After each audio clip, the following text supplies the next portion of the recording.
Voice of ಭಾರತ್ನ ಎಲ್ಲ ವೀಕ್ಷಕರಿಗೂ ನಮಸ್ಕಾರ. ನಾನು ಶಿವಪ್ರಸಾದ್ ಮಲೆಬೆಟ್ಟು. ಭಾರತವನ್ನು ಪುಣ್ಯಭೂಮಿ, ದೇವಭೂಮಿ, ಮಾತೃಭೂಮಿ ಎಂದು 10 ಹಲವು ಹೆಸರುಗಳಿಂದ ನಾವು ಕರೆಯುತ್ತೇವೆ. ಇಲ್ಲಿನ ಪ್ರತಿಯೊಂದರಲ್ಲೂ ವಿಶೇಷವಿದೆ. ಎಲ್ಲದರಲ್ಲೂ ಒಂದು ಪಾಸಿಟಿವ್ ವೈಬ್ ಇದೆ. ಅದು ಯಾವುದರಲ್ಲಿ ಇಲ್ಲ ಎನ್ನುವಷ್ಟು ಭಾರತದಲ್ಲಿ ಪಾವಿತ್ರ್ಯತೆ ನೆಲೆಸಿದೆ. ನಾನೀಗ ಹೇಳಲು ಹೊರಟಿರುವುದು ಭಾರತದ ಸಂಗೀತ ಪರಂಪರೆಯ ಬಗ್ಗೆ. ಪಾಶ್ಚಾತ್ಯ ಸಂಗೀತದ ಪ್ರಭಾವ ಆಗಿದ್ದರೂ ಇಂದಿಗೂ ಭಾರತೀಯ ಸಂಗೀತ ತನ್ನತನವನ್ನು ಉಳಿಸಿಕೊಂಡು ಬೆಳೆಯುತ್ತಿದೆ. ಸಂಗೀತ ಅಷ್ಟೇ ಅಲ್ಲ, ಸಂಗೀತ ಪರಿಕರಗಳು ಇಲ್ಲಿ ದೇಸೀಯತೆಯನ್ನು ಸೂಸುತ್ತವೆ. ಸಂಗೀತಕ್ಕೆ ಎಷ್ಟು ಪ್ರಾಮುಖ್ಯತೆಯನ್ನು ಕೊಡಲಾಗಿದೆಯೋ ಅಷ್ಟೇ ಪ್ರಾಮುಖ್ಯತೆ ಇಲ್ಲಿಯ ಪರಿಕರಗಳಿಗೆ ಇದೆ. ಸಂಗೀತದ ಬಗೆಗಿನ ಶಾಸನಗಳು, ಪುರಾತನ ಗ್ರಂಥಗಳು ನಮ್ಮಲ್ಲಿದೆ. ಕರ್ನಾಟಕ, ತಮಿಳುನಾಡು, ಆಂಧ್ರ, ತೆಲಂಗಾಣದ ಹಲವು ದೇವಸ್ಥಾನಗಳಲ್ಲಿ ಸಂಗೀತ ಪರಿಕರಗಳ ಶಿಲ್ಪಗಳು ಸಾಮಾನ್ಯವಾಗಿದೆ. ನಮ್ಮ ಭಾರತೀಯ ಸಂಗೀತ ಪರಿಕರಗಳಲ್ಲಿ ವಿಶೇಷತೆ ಏನೆಂದರೆ ಅವುಗಳು ಹೊರಡಿಸುವ ಸ್ವರಗಳು ಮಂಗಳಕರವಾಗಿರುವಂಥವು. ಶೋಕಭರಿತ ಸ್ವರಗಳು ನಮ್ಮ ಜಾಯಮಾನದಲ್ಲಿ ಇಲ್ಲ. ಎಲ್ಲ ಪರಿಕರಗಳಿಗೂ ದೈವಿಕತೆ ಇದೆ. ವೀಣೆಯಲ್ಲಿ ರುದ್ರವೀಣೆ ಎಂಬ ಪ್ರಭೇದ, ಶ್ರೀಕೃಷ್ಣ ಧರ್ಮ ಯುದ್ಧದಲ್ಲಿ ಮೊಳಗಿಸಿದ ಪಾಂಚಜನ್ಯ, ಶಿವ ಢಮರುಗ, ಕೊಳಲು, ಘಟ, ನಮ್ಮ ಬಪ್ಪನಾಡಿನ ಢೋಲು ಮೊದಲಾದ ಪರಿಕರಗಳು ದೈವಿಕ ಭಾವನೆಯನ್ನು ಮೂಡಿಸುವ ಶಕ್ತಿಯನ್ನು ಹೊಂದಿದೆ. ಅಲ್ಲದೆ ಪಾಶ್ಚಾತ್ಯ ಪರಿಕರಗಳು ಬಂದಿದ್ದರೂ ಭಾರತದಲ್ಲಿ ಅವು ಮಂಗಳಕರ ನಾದವನ್ನೇ ಹೊರಡಿಸುತ್ತವೆ. ವಯೋಲಿನ್, ಸಾಕ್ಸೋಫೋನ್ನಂಥ ಪರಿಕರಗಳು ಈಗ ಭಾರತೀಯ ಸಂಗೀತದ ಅವಿಭಾಜ್ಯ ಅಂಗ ಎಂಬಷ್ಟು ಭಾರತೀಯತೆ ಆಗಿ ಹೋಗಿದೆ. ಹಾಗೆಯೇ ನಮ್ಮ ಕರಾವಳಿಯಲ್ಲಿ ಕಂಬಳ, ಯಕ್ಷಗಾನ, ಹುಲಿಕುಣಿತ, ನಾಗಮಂಡಲ, ಕಳೆಂಜ, ಕರಂಗೋಲು, ದೈವದೇವರ ಪರಿಕರಗಳಲ್ಲೂ 10 ಹಲವು ವಿಧದ ಸಂಗೀತ ಪರಿಕರಗಳನ್ನು ನಾವು ನೋಡಬಹುದು. ಇವತ್ತು ನಾನು ಹೇಳಲಿಕ್ಕೆ ಹೊರಟಿರುವಂಥದ್ದು ಸ್ಯಾಕ್ಸೋಫೋನ್ನ ಬಗ್ಗೆ. ಬೆಳ್ತಂಗಡಿ ತಾಲೂಕಿನ ಲಾಯ್ಲ ಗ್ರಾಮದ ಶ್ರೀಧರಿ ಪೂಜಾರಿ ಅವರು ಸ್ಯಾಕ್ಸೋಫೋನ್ನಲ್ಲಿ ವಿಶೇಷವಾಗಿರುವಂಥ ಸಾಧನೆ ಮಾಡಿದವರು. ಅದೇ ರೀತಿ ಅವರ ಮಕ್ಕಳು ಹೈಸ್ಕೂಲು, ಕಾಲೇಜು ವಿದ್ಯಾಭ್ಯಾಸ ಸಂದರ್ಭದಲ್ಲಿ ಸ್ಯಾಕ್ಸೋಫೋನಲ್ಲಿ ಅತ್ಯಂತ ಹೆಚ್ಚು ಜ್ಞಾನವನ್ನು ಪಡೆದವರು. ನಮ್ಮ ಊರಿನ ದೇವಸ್ಥಾನಗಳು, ಜಾತ್ರೆ, ಮಂಗಳಕರ ಕಾರ್ಯಕ್ರಮಗಳು, ಮದುವೆ, ಇಂಥ ಎಲ್ಲ ಸಂದರ್ಭಗಳಲ್ಲೂ ಸ್ಯಾಕ್ಸೋಫೋನ್ನ ನುಡಿಸಿ ಮನೆ ಮಾತಾಗಿರೋರು.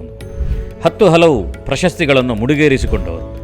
ಅಂತಹ ಒಂದು ಕುಟುಂಬವನ್ನು ಮಾತಾಡೋದಕ್ಕೋಸ್ಕರ ಬೆಳ್ತಂಗಡಿ ತಾಲೂಕಿನ ಲಾಯ್ಲ ಗ್ರಾಮದ ಪಡ್ಲದ ಶ್ರೀಧರ ಪೂಜಾರಿಯವರ ಮನೆಗೆ ನಾನು ಬಂದಿದ್ದೇನೆ. ಅವರು 3 ಜನ ಮಕ್ಕಳು, ತ್ರಿವಳಿ ಸಹೋದರಿಯರು. ಅವರು ನಿಮಗೆಲ್ಲರಿಗೂ ಕೂಡ ಪರಿಚಯ ಮಾಡಿಕೊಡ್ತೇನೆ. ಒಬ್ಬರು ಶ್ರೀಜಾ ಅವರು ಅಂತೇಳಿ, ಶ್ರೀಮತಿ ಶ್ರೀಜಾ ಅಂತೇಳಿ, SKDRDP ಅಂತೇಳಿ ಧರ್ಮಸ್ಥಳ ಗ್ರಾಮಾಭಿವೃದ್ಧಿ ಯೋಜನೆಯಲ್ಲಿ ಅವರು ಅಧಿಕಾರಿಯಾಗಿ ಧರ್ಮಸ್ಥಳ ಹೆಡ್ ಆಫೀಸಲ್ಲಿ ಕೆಲಸ ಮಾಡ್ತಿದ್ದಾರೆ. ಕಾರ್ಯಕ್ರಮಕ್ಕೆ ನಮಸ್ತೆ. ಶ್ರೀಮತಿ ತುಳಸಿ ಅಂತೇಳಿ, ಅವರು ಅದೇ ಧರ್ಮಸ್ಥಳ ಗ್ರಾಮಾಭಿವೃದ್ಧಿ ಯೋಜನೆಯಲ್ಲಿ ಕೆಲಸ ಮಾಡ್ತಿದ್ದಾರೆ. ಅವ್ರಿಗೂ ಈ ಕಾರ್ಯಕ್ರಮಕ್ಕೆ ನಮಸ್ಕಾರ ಹೇಳ್ತೀನಿ. ಕುಮಾರಿ ಜ್ಯೋತಿ ಅಂತೇಳಿ, ಅವರು IT ಕಂಪನಿಯಲ್ಲಿ ಬೆಂಗಳೂರಲ್ಲಿ ಕೆಲಸ ಮಾಡೋದು. ಅದರ ಮಧ್ಯದಲ್ಲಿ ಈ ರೀತಿಯ ಸಂಗೀತದ ಚಟುವಟಿಕೆಗಳು ಭಾಗವಹಿಸ್ತಾರೆ. ಅವರಿಗೂ ಈ ಕಾರ್ಯಕ್ರಮಕ್ಕೆ ನಮಸ್ಕಾರ ಹೇಳ್ತೇನೆ. ಯಾವುದೇ ಕಾರ್ಯಕ್ರಮ ಪ್ರಾರಂಭ ಮಾಡಬೇಕಾದ್ರೆ ವಿಘ್ನ ನಿವಾರಕರಾಗಿರುವಂಥ ಗಣೇಶನನ್ನು ಸ್ತುತಿಸಿ ಪ್ರಾರಂಭ ಮಾಡೋದು ಅಂತ ಹೇಳ್ತೇವೆ. ಈಗ ಗಣೇಶನ ಸ್ತುತಿಯೊಂದಿಗೆ ನಮ್ಮ ಈ ಸಂಗೀತ ಕಾರ್ಯಕ್ರಮ ಪ್ರಾರಂಭ ಆಗ್ತದೆ.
ಗಣೇಶನ ಹಾಡನ್ನು ನೀವೆಲ್ಲರೂ ಕೇಳಿದ್ರಿ.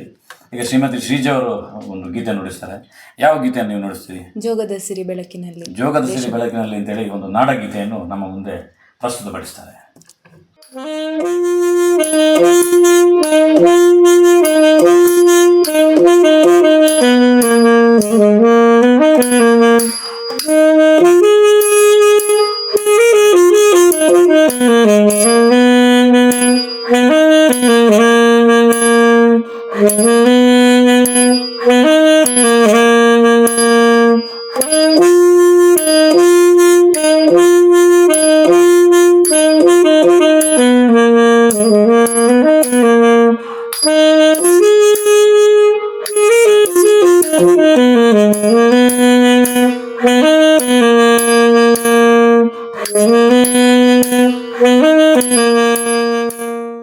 ಜೋಗದ ಸೀರೆಯ ಆನಂದವನ್ನು ನೀವೆಲ್ಲರೂ ಅನುಭವಿಸಿದ್ರಿ. ಈಗ ಶ್ರೀಮತಿ ತುಳಸಿಯವರು ಒಂದು ಗೀತೆ ನುಡಿಸ್ತಾರೆ. ಯಾವ ಗೀತೆ ನುಡಿಸ್ತೀರಿ ನೀವು? ತೇರ ಏರಿ ಅಂಬರದಾಗೆ ನೇಸರನಾಗುತ್ತಾನೆ. ತೇರ ಏರಿ ಅಂಬರದಾಗೆ ಕೇಳ್ಕೊಂಡು ನಾವು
ಒಂದು 3 ದಿನದಿಂದ ಒಂದು ಫಿಲಮ್ ಅವಾರ್ಡಲ್ಲಿ ಬೆಸ್ಟ್ ನಟ ಅಂತೇಳಿ ಇಲ್ಲಿ ಇಂಡಿಯಾದಲ್ಲಿ ಕಾಂತಾರ ಫಿಲಮ್ ರಿಷಬ್ ಶೆಟ್ಟಿ ಅವರಿಗೆ ಸಿಕ್ಕಿದೆ. ಆ ಕಾಂತಾರ ಚಿತ್ರದ ಸಿಂಗಾರ ಸಿರ್ಗಿ ಅನ್ನುವಂಥ ಅತ್ಯಂತ ಫೇಮಸ್ ಆಗಿರುವಂಥ ಗೀತೆಯನ್ನು ಕುಮಾರಿ ಜ್ಯೋತಿಯವರು ನುಡಿಸ್ತಾರೆ.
ಕಾಂತಾರದ ಗೀತೆಯನ್ನು ನೀವೆಲ್ಲರೂ ಕೂಡ ಅನುಭವಿಸಿದಿರಿ. ಈಗ ಯಾವ ಗೀತೆಯನ್ನು ಹಾಡ್ತೀರಿ?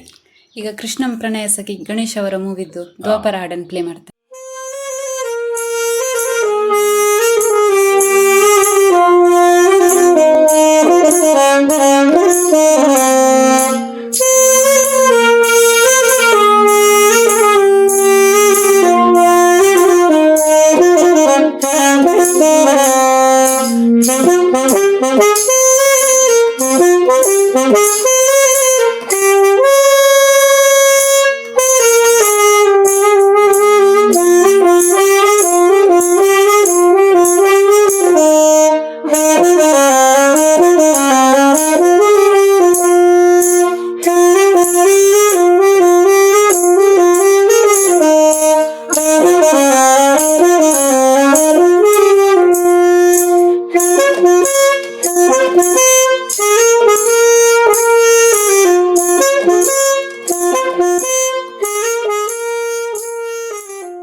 ಈಗ ಒಂದು ತಮಿಳು ಗೀತೆ ಪ್ಲೇ ಆಗ್ತದೆ. ಯಾವುದು ಅಂತೇಳಿ ಕಮೆಂಟ್ ಸೆಕ್ಷನ್ ಮುಖಾಂತರ ನೀವೇ ತಿಳಿಸಿ. ಈಗ ತಮಿಳು ಗೀತೆ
ಮಂಜು ಮಿಲ್ ಬಾಯ್ಸ್ ಅನ್ನುವಂಥ ತಮಿಳಿನ ಹಳೆ ಒಂದು ಫಿಲಮ್ನ ಒಂದು ಸಾಂಗ್ ಇವತ್ತು ಟ್ರೆಂಡಿಗೆ ಬಂದಿದೆ. ಕಮಲ್ ಹಾಸನ್ ಅದರಲ್ಲಿ ನಟಿಸಿದ್ರು. ಆ ಹಾಡನ್ನು ಈಗ ಪ್ಲೇ ಮಾಡ್ತಾರೆ.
ಆತ್ಮೀಯ ನನ್ನ ವೀಕ್ಷಕರೇ, ಇವತ್ತು ಈ ಕಾರ್ಯಕ್ರಮದ ಕೊನೆಯ ಹಂತಕ್ಕೆ ಬಂದಿದ್ದೇವೆ.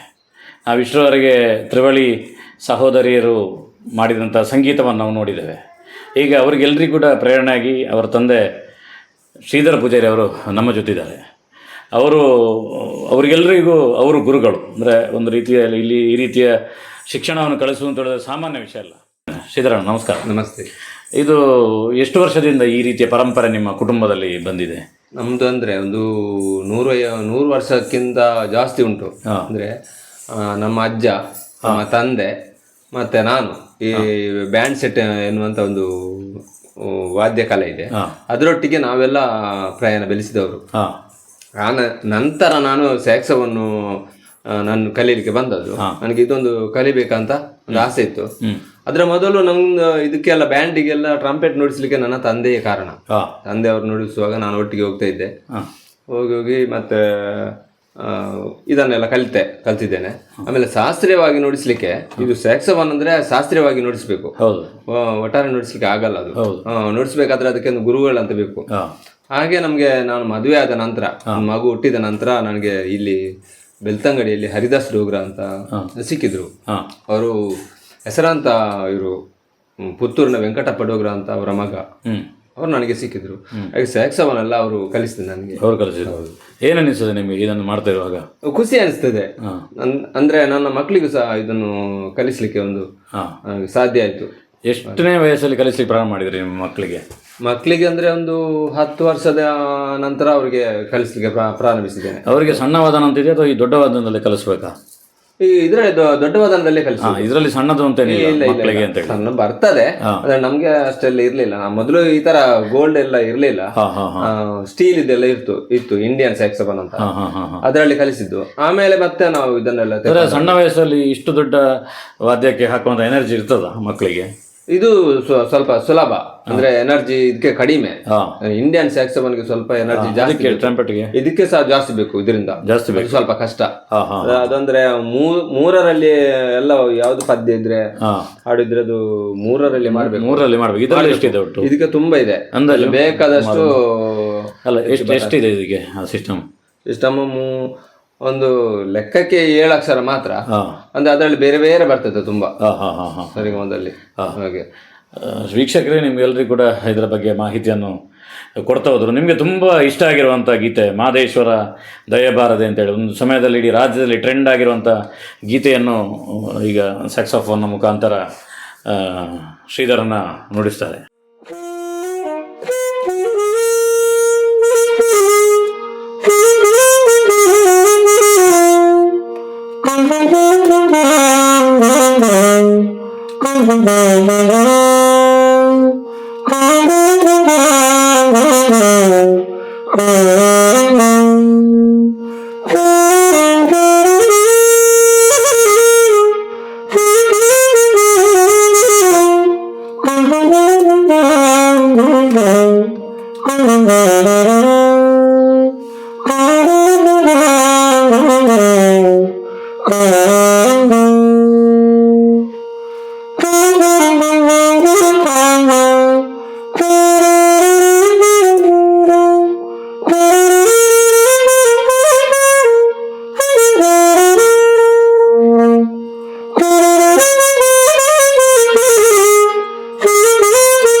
ಈ ಎಲ್ಲ ವಾದನಗಳೊಟ್ಟಿಗೆ ಟ್ರಂಪೆಟಲ್ಲಿ ಇವರು ಎಕ್ಸ್ಪರ್ಟ್. ಆ ಟ್ರಂಪೆಟ್ನಲ್ಲಿ ಒಂದು ವಿಶೇಷವಾಗಿರುವಂಥ ಫೇಮಸ್ ಆಗಿರುವಂಥ ಒಂದು ಹಿಂದಿ ಗೀತೆಯನ್ನು ಹಾಡ್ತಾರೆ. ಅದು ಯಾವುದು ಹಿಂದಿ ಗೀತೆ ಅಂತ ಹೇಳ್ಬೋದಾ? ಅದು ಬಹುತ್ ಪ್ಯಾರ್ ಕರ್ತೆ ಹೋ ತುಮ್ಕೋ ಸನಮ್ ಅಂತೇಳಿ. ಸ್ವಲ್ಪ ಜೋರಾಗಿ ಹೇಳಿ. ಬಹುತ್ ಪ್ಯಾರ್ ಕರ್ತೆ ಹೋ ತುಮ್ಕೋ ಸನಮ್. ಹೇಳಿ ಹೇಳಿ.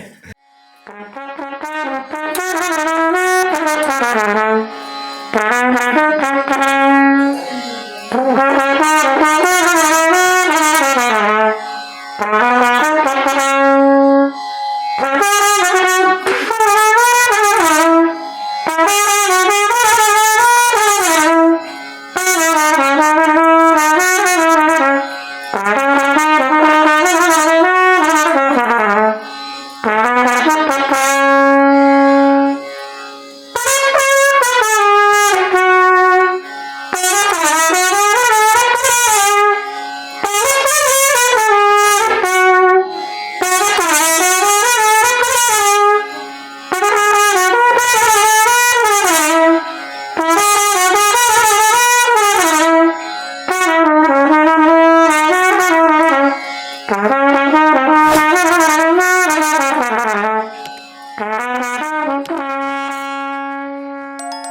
ಈ ರೀತಿ ಇಷ್ಟೊತ್ತು ಬೇರೆ ಬೇರೆ ರೀತಿಯ ಗೀತೆಗಳನ್ನೆಲ್ಲವೂ ಕೂಡ ಸಂಗೀತದ ಮುಖಾಂತರ ಕೇಳಿದ್ರಿ. ನಮಗೆಲ್ಲರಿಗೂ ಕೂಡ ದೇಶ ಮೊದಲು ಅನ್ನುವಂಥದ್ದು ನಮ್ಮ ಮನಸ್ಸಲ್ಲಿರುವಂಥದ್ದು. ಅದಕ್ಕೋಸ್ಕರ ಒಂದು ದೇಶಭಕ್ತಿ ಗೀತೆ ಮುಖಾಂತರ ಈ ಕಾರ್ಯಕ್ರಮವನ್ನು ಮುಗಿಸ್ತಿದ್ದೇವೆ. ವಂದೇ ಮಾತರಂ ಗೀತೆ ನಮ್ಮ ಸಹೋದರಿಯರು ಈಗ ಹಾಡಲಿಕ್ಕಿದ್ದಾರೆ.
ಪ್ರತಿಯೊಂದು ಕಲೆಯ ಹಿಂದೆ ಒಂದು ಉದ್ಯೋಗ ಅಂತಿರ್ತದೆ. ಆದರೆ ಉದ್ಯೋಗವನ್ನು ಮೀರಿದ ಕಲೆಯ ಪ್ರೀತಿ ಈ ಕುಟುಂಬದ್ದು. ಯಾಕೆಂದರೆ ಅವರವರ ವೈಯಕ್ತಿಕ ಕೆಲಸಗಳಿದ್ದರೂ ಕೂಡ ಅದರ ಮಧ್ಯದಲ್ಲಿ ಈ ಕಲೆಯನ್ನು ಉಳಿಸಿಕೊಂಡು ನಮಗೆಲ್ಲರಿಗೂ ಕೂಡ ಮನೋರಂಜನೆ ಕೊಡ್ತಾ ಇದ್ದಾರೆ.